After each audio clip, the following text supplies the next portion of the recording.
නෑ.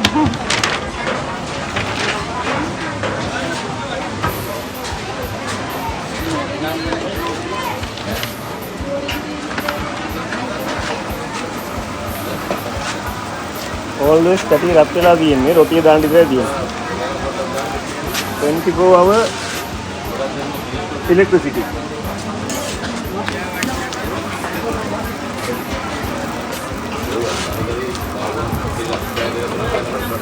ආයි දැන් නම් ටක් ගාලා මේවා නේද අක්කා? ඔව්. කලින් වගේ නෙමෙයි විනාඩියෙන් බැලෙනවා නේද? ඔව්. ඒක දැන් හොත්තම මම හිතන්නේ at least celsius අංශක 600 වත් ඇති පැටිය. දාන්න ඉතරයි තියෙන්නේ ගන්න ඉතරයි තියෙනවා.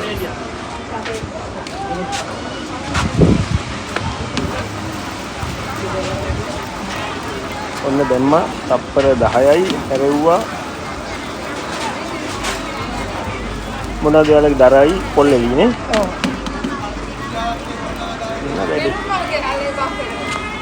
right කතරගම කැලේ දේවාලෙට આવොත් ඔන්න රොටි කනවා නම් සුපිරිම තැනක් තියෙනවා එහෙම නේද අක්කේ හා සුපිරිම තැනක් නේද ආයේ තියෙනවා මොනවද අපිට පොලොසුයි බිම්මලුයි කට සම්බල තියෙනවා ඊට අමතරව මේ ඉඟුරු පේන්ට්